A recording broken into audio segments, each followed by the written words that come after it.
예, 332번, 332번 압수수색. 정말 놀랍지 않습니까? 윤석열 정부는, 윤석열 검찰은 어떻게 이렇게 압수수색을 할 수 있죠? 332번.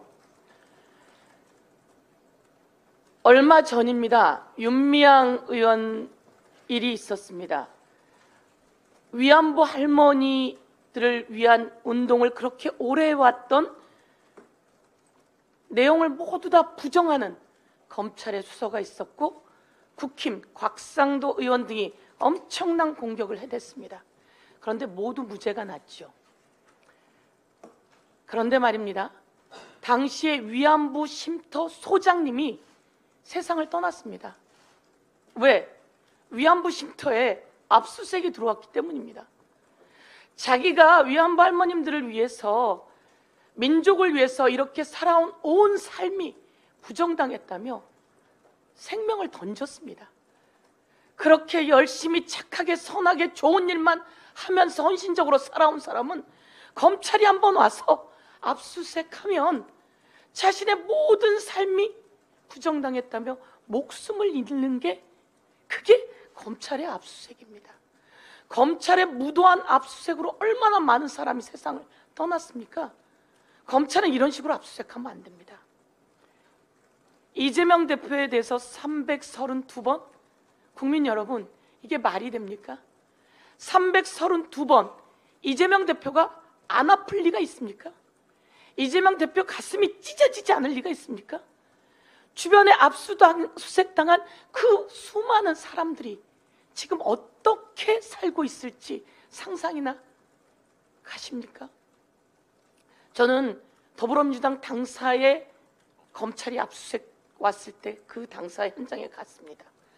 아무 내용을 가지고 가지 못했습니다. 그 내용 체포영장에도 없지 않습니까? 그런데 이런 압수수색을 마구 해대는 검찰 332번, 국민 여러분, 절대로 이 검찰은 정상적인 검찰이 아니다, 이렇게 말씀드리겠습니다. 제가 지금 또 드리고 싶은 말씀은 또 슬픈 얘기가 하나 있습니다. 이걸 잠깐 들어봐 주십시오. 경제를 포기한 대통령 경포대 윤석열입니다. 경제를 포기한 대통령 경포윤. 경포대에 미안해서 경제를 포기한 대통령을 경포윤이라고 말하겠습니다. 이번 에너지 파동으로 목욕탕을 하시는 어른의 이야기가 나왔습니다. 목욕탕을 하는 이 소상인은 이런 이야기를 합니다. 1년 전 요 시기에 보다 똑같이 썼는데 목욕탕 난방비, 수도세, 전기세가 딱 2천만 원 더 나왔답니다. 2천만 원. 난방비는 700만 원이 더 나왔고요. 수도세는 300만 원이 더 나왔고요. 전기세는 1000만 원이 더 나왔습니다. 이렇게 해서 어떻게 삽니까? 이렇게 해서 어떻게 삽니까? 그런데 제가 추경호 기재부 장관에게 물었는데요, 취약계층 이야기만 합니다. 서민들이 이렇게 해서 어떻게 삽니까? 그런데 윤석열 대통령 여기에 관심이 없어요. 관심이 없어요. 그래서 경포대, 경제를 포기한 대통령 경포윤이라고 하는 이야기를 하겠습니다. 더 심각한 건요, 대한민국 경제 무역 적자가 작년에 472억 불입니다. 올해 1년만, 올해 1, 2월에만 약 200불 무역 적자입니다. 이 200불 무역 적자는요, IMF가 터지기 직전에 206억 불 무역 적자였어요. 이게 IMF 온다고 전조를 알릴 때가 206억 불이었는데요, 올 1월, 2월에만 해서 200억 불 무역 적자가 나고 있습니다. 영업사원 1호 윤석열 어디 갔습니까? 고리 대금업 영업사원 1호로 전락한 국민의 비판의 목소리를 들어주십시오. 한 가지만 더 하겠습니다. 요거 한번 들어봐 주세요. 여기 나옵니다. 김건희 주가 조작 한 번 더 이야기하겠습니다. 어제 보도에, 조금 전에 정청래 의원이 틀었듯이요, 어제 보도에 새로운 보도가 처음 나왔기 때문에 제가 한 번 더 이야기하겠습니다. 여기에 이런 얘기 나옵니다. 12시에 때려요, 3,300. 12시에 때려요 3,300. 둘이서 때려요 8만 개. 살짝쿵 통정매매 도이치 모녀스. 괜찮습니까? 그 이야기를 하겠습니다. 여기 12시에 3,300 때려달라고 김기현 주가 조작 선수가 이야기를 합니다. 8만 개 때려달라고 합니다. 여기에 나오는 이름이 김기현입니다. 그 국힘 대표 후보하고는 다른 사람이긴 한데 이 주가 조작 선수는 이정필 주가 조작 선수보다 훨씬 최고급이라 이런 이야기가 있습니다. 그랬더니 민태균은 김건희 파일을 갖고 있다가 미국으로 도피했던 사람입니다. 그 사람이 준비시킬게요 이렇게 얘기합니다. 그래서 김기현 주가 조작 대가가 매도하라 셈 하자마자 7초 만에 김기현 지시대로 어딥니까?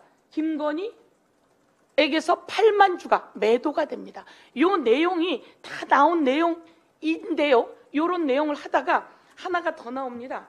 요 뒤에 있죠? 예. 요거는 11월 1일에 있었던 내용이고요. 요거는 김건희 여사가 매도를 한 거고요.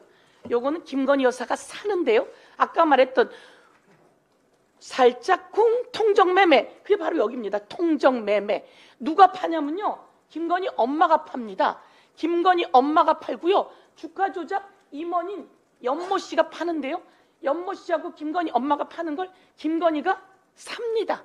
사는데 요때 팔을 땐 3,300일 요때 3,550에 사는 겁니다. 이게 통정매매인데요, 이 통정매매를 딱 한 것을 재판에서 나오고 난 다음에 무슨 얘기가 나오냐면, 요거는 처음 나온 얘기입니다, 여러분. 그래서 이게 어제 SBS 보도에 나왔는데요, 이 김건희 통장에서 9만 주를 매도하고 이 증권 직원이 전화를 합니다. 뭐라고 하냐면요, 다 했습니다, 잘 팔았습니다, 거래 내역을 보고합니다. 그랬더니 김건희 여사가 알았어요 라고 답하는 녹취를 검찰이 갖고 있다라고 하는 것을 최초로 SBS가 보도를 한 겁니다. 그랬더니 대통령실에서 이렇게 얘기를 한 거죠. 그거 다 녹음되는 거 알고 했으니까 주가 조작한 게 아니다. 이게 말입니까, 막걸리입니까? 그렇지 않습니까? 녹취되는 걸 알고도 주가 조작했으면 뒤에 누가 봐주는 거물이 있다는 거 아니겠습니까? 이게 범죄인지 알고 녹취되는 거 알고 그리고 주가 조작했으면 누가 뒤에 봐주는 사람이 있다는 거였고, 요 봐준 정황이 지금까지 숨겨져 있다가 이제 드러난 거다, 이렇게 말씀드리겠습니다. 여기서 대통령실에서 한마디를 더 합니다. 이거 문재인 대통령 때 다 수사하던 건데요, 이렇게 얘기합니다. 이때 검찰총장이 누굽니까, 여러분? 이때 그 서슬퍼렇게 추미애 법무부 장관까지 칼로 찌르던 검찰총장이 누굽니까? 그 사람이 바로 윤석열, 김건희 여사의 남편 아니었습니까? 이 내용을 낱낱이 이 세상에 고발하겠습니다.